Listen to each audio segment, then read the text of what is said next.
Hey math students! Today we are learning about inverses, so the definitions of inverses and what that means for functions. We're going to start off with a warm-up, and this warm-up's a little bit different. In this warm-up, I'm describing the steps that it takes for me to get a pen from my Buffy the Vampire pen case. And so the steps that I need to take, 1, starting very simple, is I need to pick up the case. Step 2, I need to unzip the case. 3, I need to take a pen out. And then I will put down my case. That's it. And so I need you to figure out for your warm-up, what are the steps I would need to take to put the pen back. Okay. So basically, the steps that I need to do to put my pen back are the opposite of the steps that I took to take them out. So I'm going to start at the bottom of my list. My last thing I did was put down the case, and I'm going to do the opposite of that. I'm going to pick up the case. Then step 3 was take a pen out. I'm going to do the opposite of that. I'm going to put a pen in. Step 2 was unzip the case. Again, I'm going to do the opposite. I'm going to zip the case up. And then finally, instead of picking up the case, I'm going to put the case down. So, this was a very simple kind of real-world scenario that shows what an inverse was. If my original function, and now I can start using math. If this original function, we'll call this function p of x, I don't know. And this is, p will just stand for pen. This function is take pen out function. This is the function that I perform to take a pen out. Okay, so those are the steps that I would take. And then for my other function, if I wanted my inverse function, as we talked about before, we would do the opposite steps in the reverse order. So I would 1, pick up case. 2, put pen in. 3, zip case. And 4, put case down.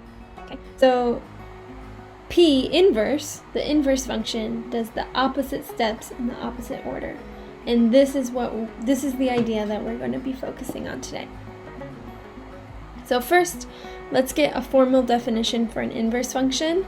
So if f, we're calling our normal function f is the one-to-one function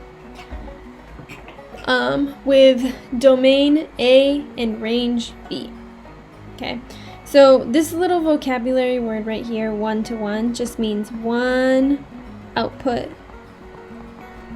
for every input.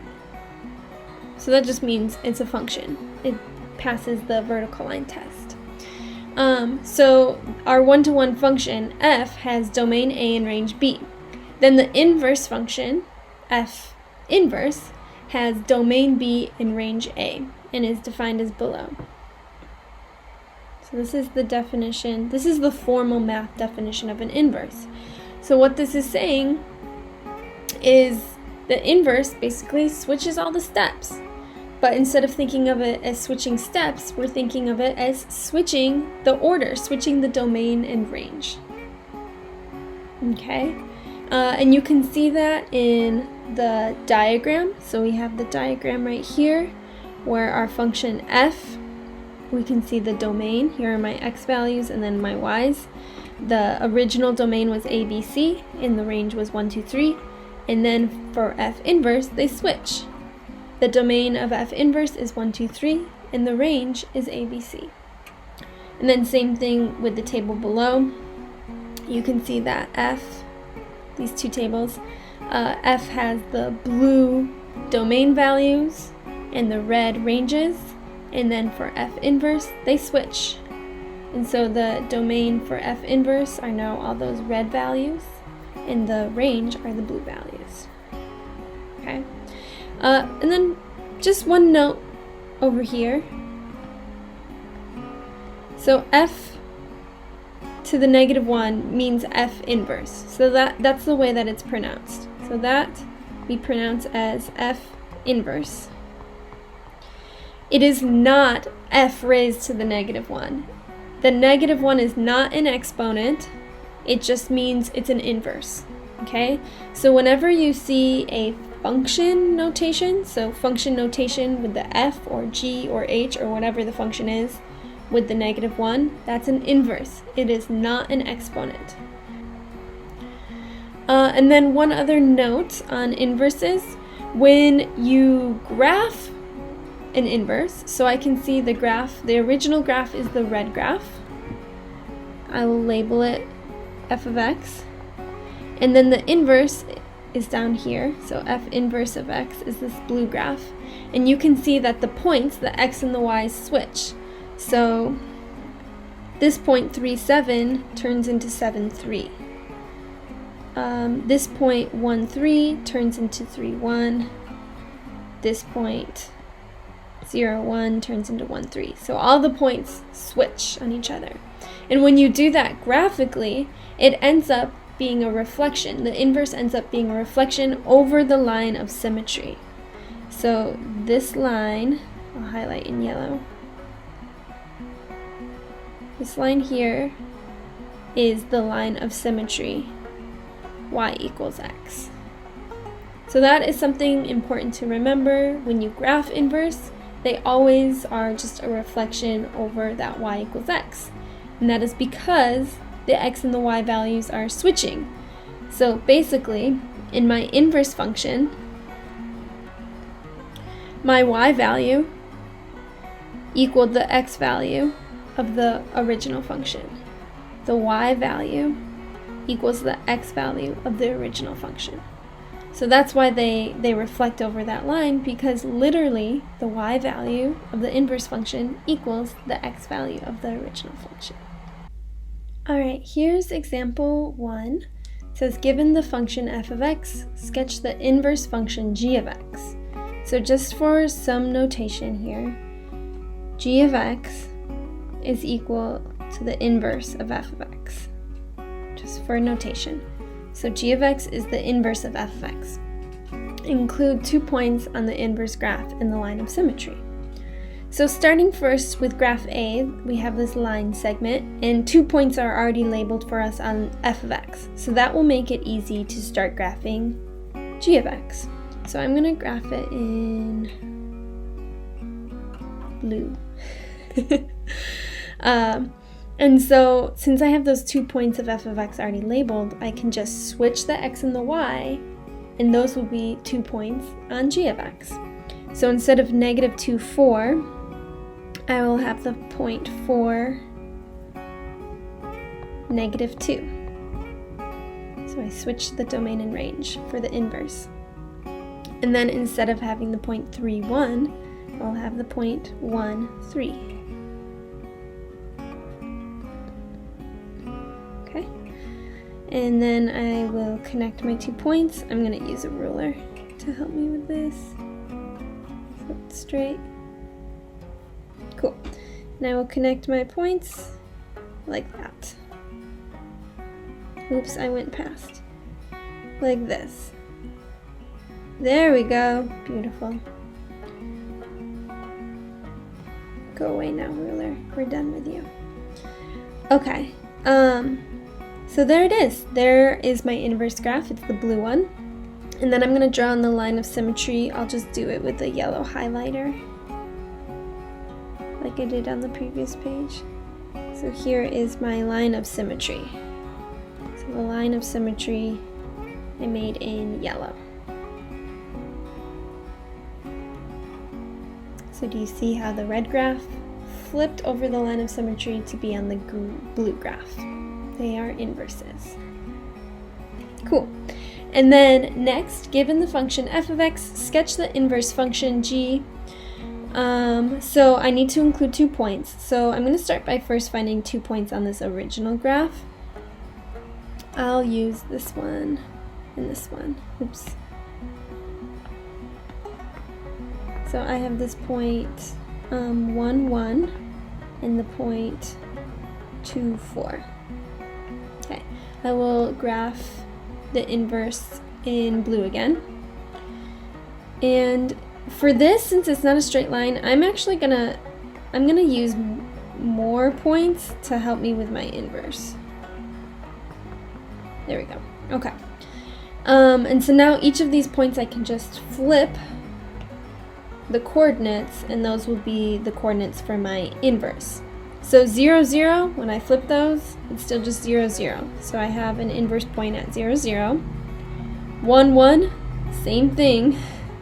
So 0, 0 stays the same. 1, 1 stays the same. It still goes through that point. 2, 4, that one changes. So 2, 4 will become 4, 2, right there. And then I have the point negative 1, 1, so that will become 1, negative 1. Okay, so I can kind of see this is forming a sideways parabola like this.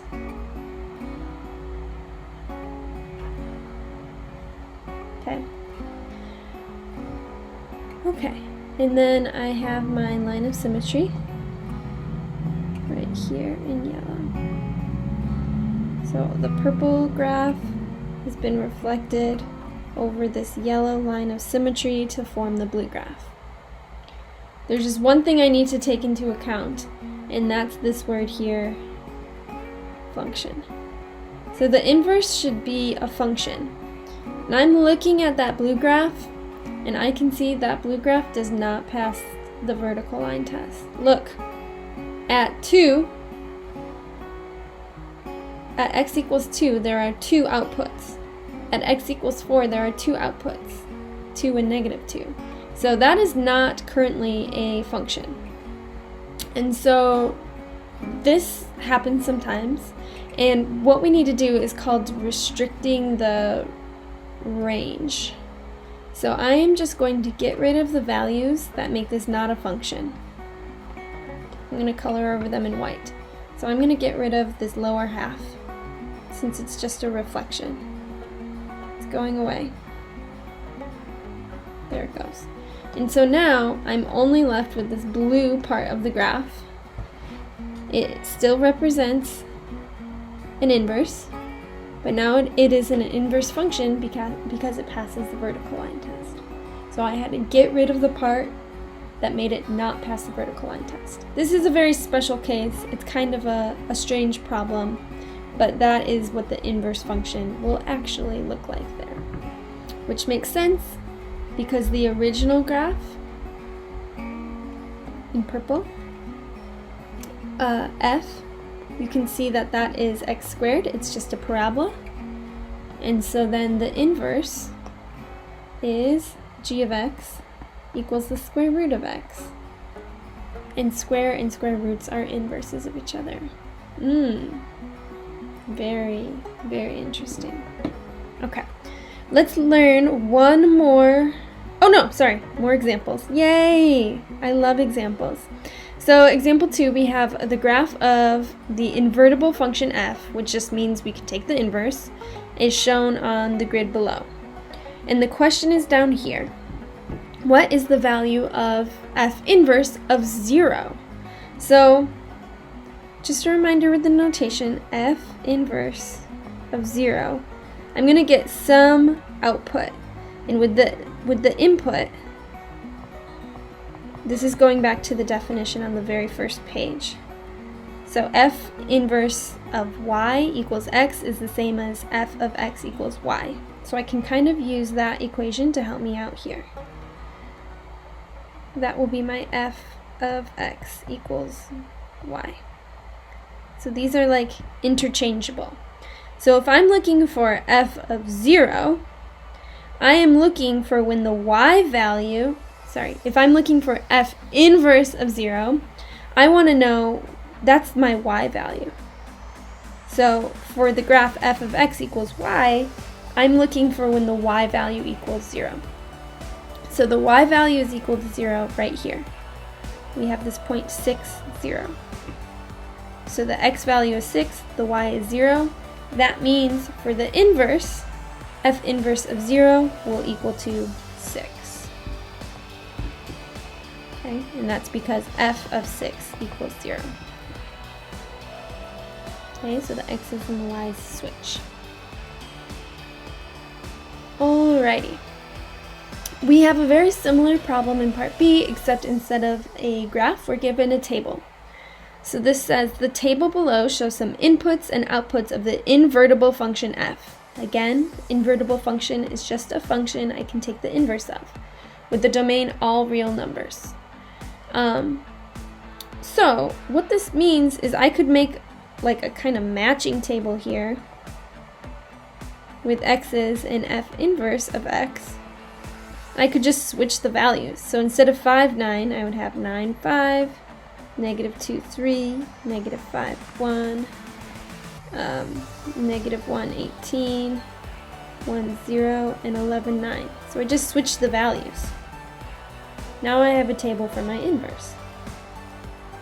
So f of negative 2, so f inverse of negative 2, I can see is right here. And f inverse of 1 is right there. So there are my values, 3 and 0. Okay. Hopefully you can get to a point where you can just look at the original graph and be able to switch them in your head.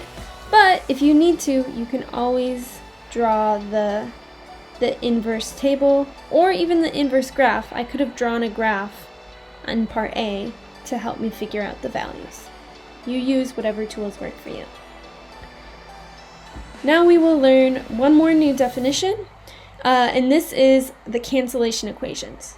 So inverses undo each other. So just like I had that function that got a pen from here. So pick up the, what is this called? Pick up the case, unzip, grab a pen, put it down. And then the inverse of that undid it. So pick up the case, put in the pen, zip it up, put it down. Those two actions undid each other. I'm back where I started from, right? I'm back with no pen because I performed both functions. This also works mathematically. So if I take the composition of an inverse with the original function, you just get out x. So x is what went in, x was the input, x is the output. And then same thing the other way around. If I take the composition f of the inverse of f, if the input is x, the output will also be x. Just so if this is a little confusing, I could also say like the composition of, and then I could put anything else in here. I could put the square root of x plus smiley face. So whatever that is, f inverse and f undo each other so that what I'm left over is just the square root of x plus smiley face. So whatever you put in will be what you get out because those two functions are canceling each other. So let's look at some examples of how this works. So we want to prove that f of x and g of x's are inverses of each other using the cancellation equations. Looking at f, so I have f equals 3x plus 1, and then g equals x minus 1 over 3. They kind of look like inverses because they're doing opposites. I see instead of plus 1, I have minus 1, and instead of multiplying by 3, I divide by 3.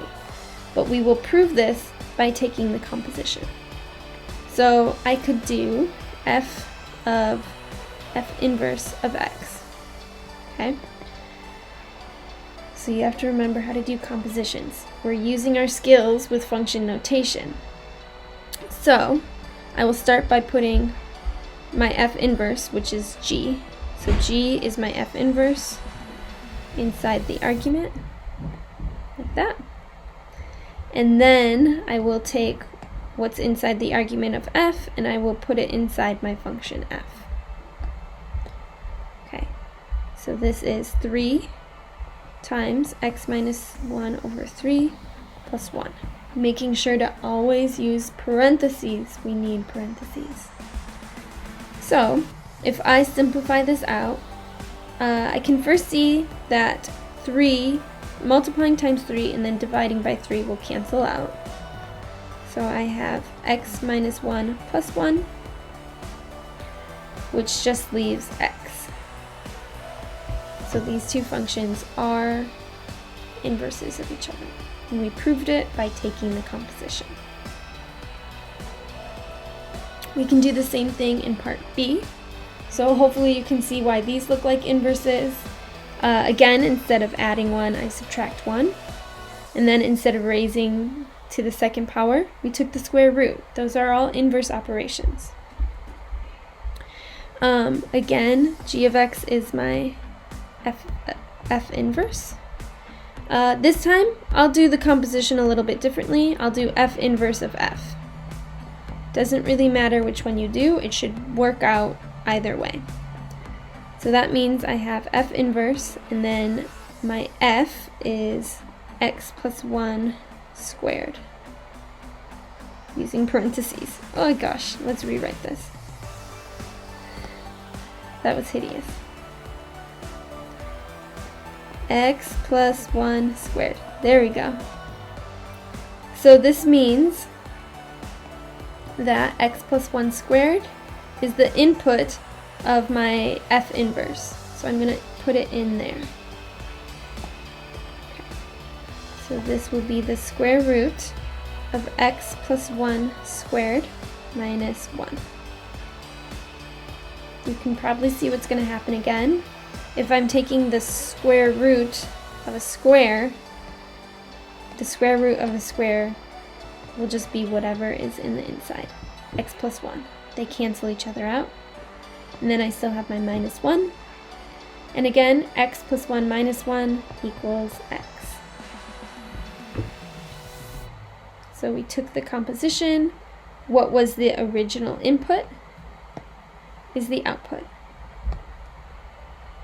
They canceled each other out, so they are indeed inverses. And then finally, one very basic equation, which I think looks more crazy than it is. So we have a table that shows some inputs and outputs of the invertible function f with the domain all real numbers. So we have that beautiful table. And then, oh, this is actually different than what I thought it was. This is a more challenging problem. Okay. I misread it the first time I looked at it. Okay. So let's start on the inside. So I have f inverse of 7.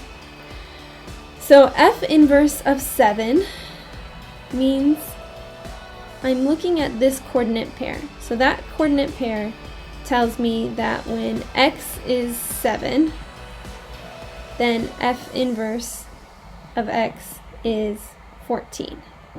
Okay? So when x is 7, f inverse of x is 14. So that means I can replace this with 14. Okay. So now I'm taking f inverse of 14, and then I'm going to use this point. So this point tells me that when x is 14, that f inverse of x is 10. So I'm really just taking the x and the y values and I'm switching them to know that when x is 14, f inverse of x is 10. So this value equals 10. Kind of a weird one, but a good use of our tables.